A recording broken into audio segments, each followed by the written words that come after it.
Update. Am I the a-hole for not marrying my pregnant ex-girlfriend?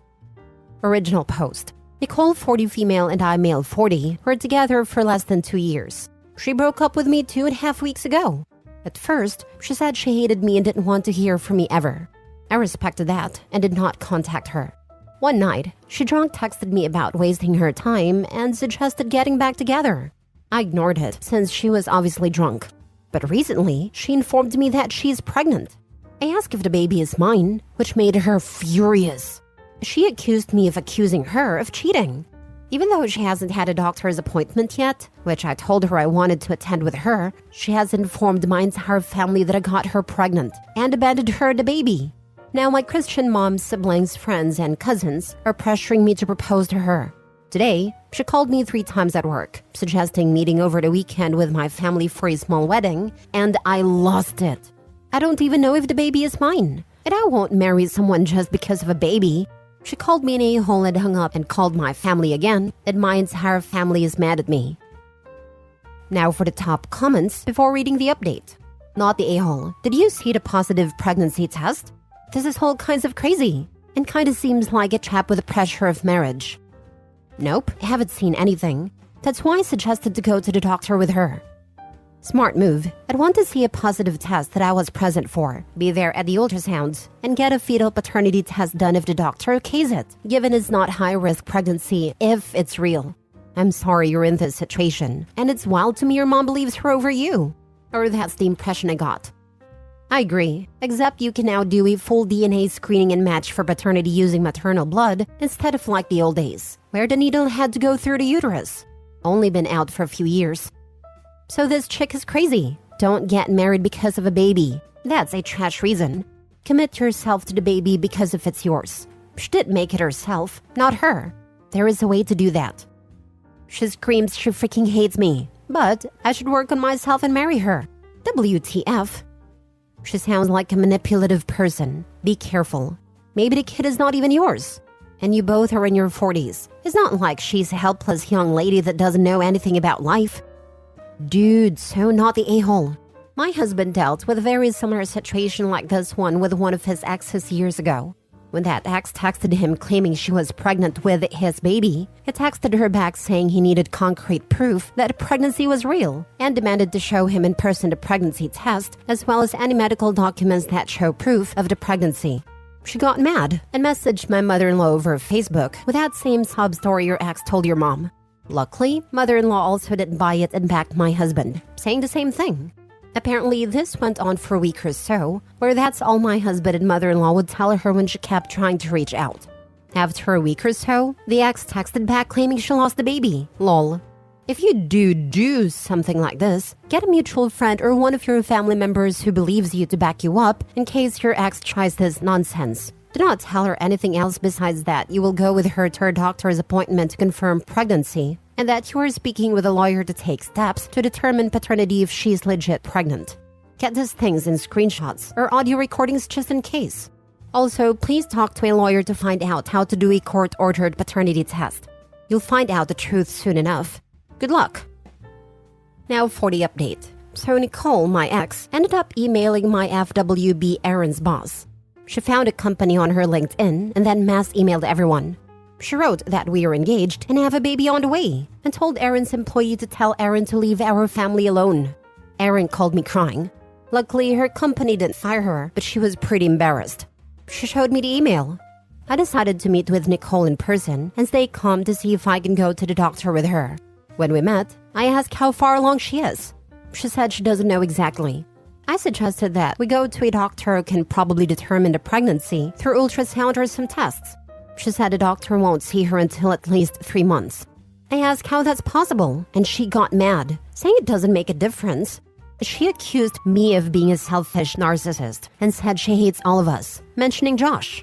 I asked who Josh was, and she started crying, admitting that she has been having an affair with her coworker since Christmas, on and off.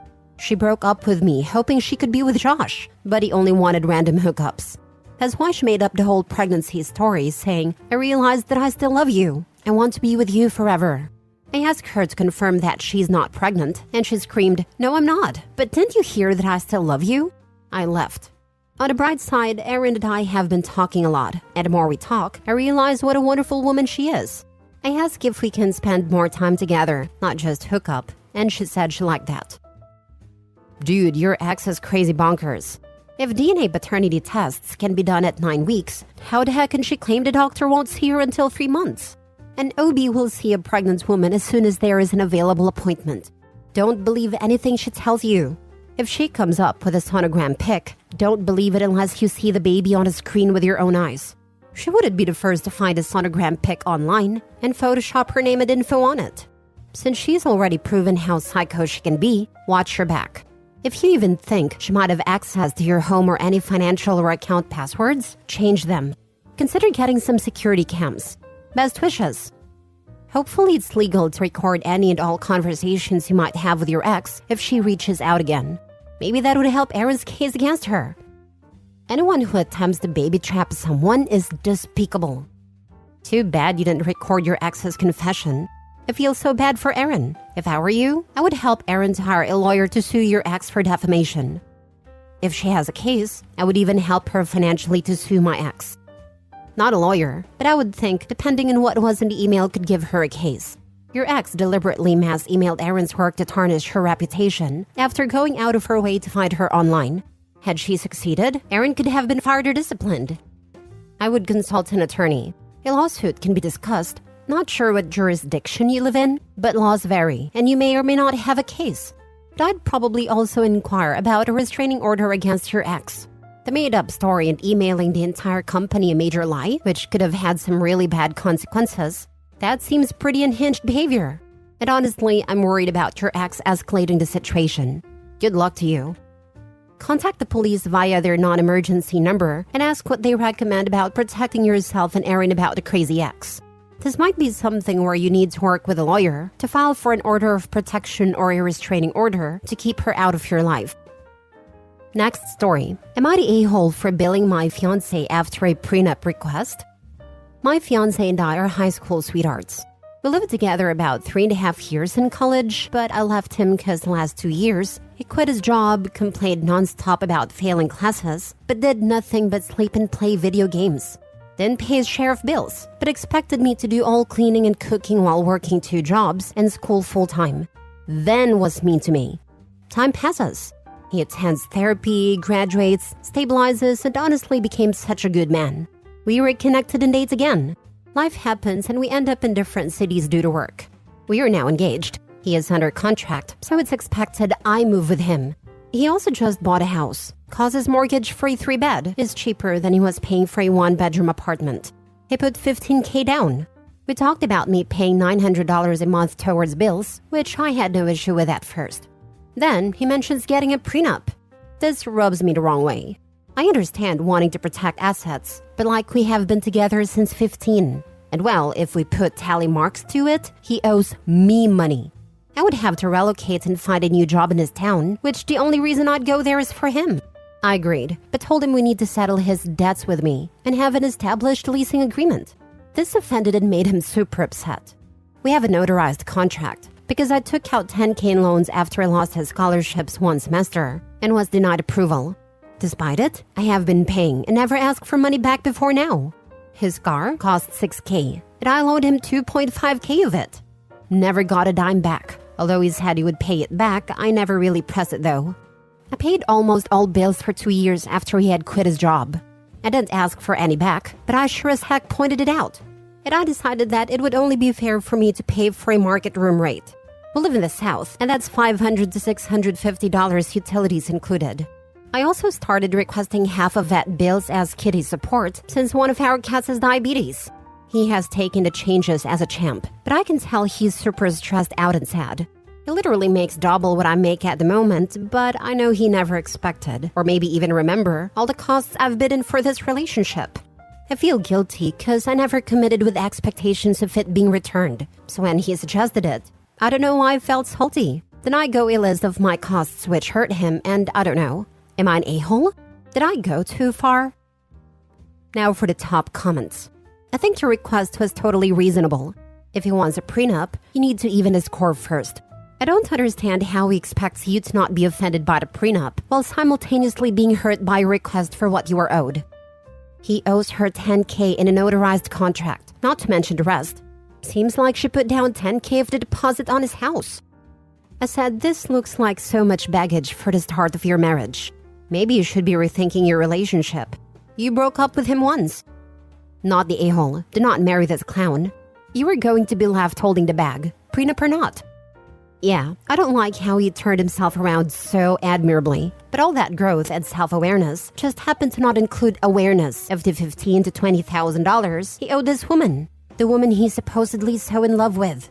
OP, you were totally justified in telling him he needs to pay up, and also in refusing to contribute more than a renter would want in his house.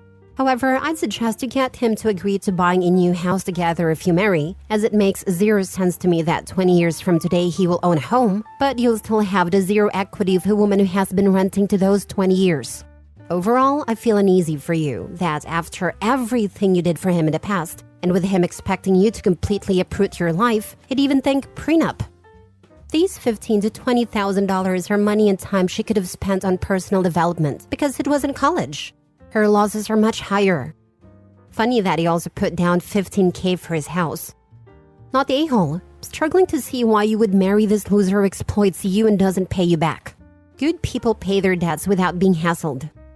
I wish I could upvote this more than once. He is a mooch, and he has shown himself to be one time and again. Last story. Am I the a-hole for not wanting my son to have his father's last name? I'm female 22 and currently pregnant and no longer with a father. We aren't together for many reasons, like him drinking and cheating on me, etc. I tried to stay strong when I first found out I was pregnant, which only led to a bunch of threatened miscarriages from the stress/anxiety it put me in. So for myself and my health's sake, I left. To clarify, my menstrual cycle is not very consistent. Sometimes twice a month for 9 days at a time, and some only once a month for only 4 to 5 days at a time. Needless to say, I didn't find out I was pregnant until I was 6, almost 7 weeks along. I have had about 3 due date changes now, from it being January 24th to February 20th, and now close to Valentine's Day. Through it all, I've been single, going to every appointment alone, which has been a lot of extras because I have a heart condition and currently cannot take my medication for it due to it possibly causing harm to the baby. I was told a gender, a little too early, and it ended up being the wrong gender, but I've kept the father in the loop with it all. Originally, I was told it was a girl, and because of that, my ex wanted nothing to do with the pregnancy and anything after. Which is fine, I'll do it alone if I have to. But recently, I found out at the genetics appointment that it is actually a boy, and now the dad wants to be around, and is trying to force me to give him his last name. I keep telling him I just don't know yet, because he isn't even going to be there when I go into labor. So, would I be the a-hole if I'm not even considering using his name? He keeps trying to fight me on this with lawsuits, and keeps telling me he'll just take me to court if I do any of this without his permission. But why would I give my baby his last name if he didn't want anything to do with it before finding out the actual gender? I just don't know what to do anymore, because everything I say is lawsuit, lawsuit, lawsuit if I don't do something his way. And he was also trying to get full custody, which could never happen because 1, he can't drive right now due to his DUIs, and 2, he lives 2 hours away from me now, so the baby wouldn't even be close to the county he is born in. I could really use some advice. Do I just cave in and give him his last name, or do I just give him mine? I'm so tired of hearing all of it, and half the time I wish I didn't even tell the father it was a boy, so he would just leave me alone. I would have felt much happier if I was doing it solo, to be honest. Not the a-hole. Give him your name. The odds of him actually having the money and energy to keep up with a lawsuit is very low. Call his bluff. The doctor's office cannot tell him anything due to HIPAA. Not the a-hole. To be sure, tell doctor's office you aren't sure on father. Do not, under any circumstances, put his name anywhere in any paperwork at doctor office or hospital. If for some reason you have his name in papers at doctor's office, tell them you need to cross through his name and white it out. I agree with above comment. Due to HIPAA, they should not tell anyone anything. But there are occasions where it does happen, so make sure it's nowhere in your chart. And they can note that if this person calls and says he is husband or whatever, they are not to believe him, nor even tell him if you have had baby yet, or if you are even a patient there. Not the a-hole. Give him your last name. When you give birth, don't tell him where or when. The nurses will give you the birth certificate to complete, and you have to sign it, not him. What you put will be what is recorded. He can't just file a lawsuit and have it changed at a snap of his fingers. If he wants to waste his time and money trying, then let him. They also wouldn't give him full custody unless you are proven to be an unfit parent. Make sure when you do go to the hospital to tell the nurses and staff, he is not allowed in the room when you have the baby. Even if he's the father, they won't let him in if you say you don't want him there. He won't even be in the country during my labor. His family is from England, so that's when he thought the best time to visit them would be. As the child of a similar situation, give that baby your last name. Seriously, I'm thankful every day that I don't have my deadbeat woman beating rape piece of nuclear waste's last name. Knowing my dad's ego is going to die bitter about it. But I don't care, because I've not spoken to him since I was 18, 8 years ago, and he was barely around before that. My relationship with my mom is far from perfect, but I love having her last name because she's the one who raised me. My sister passed it down, and I intend to whenever I have kids.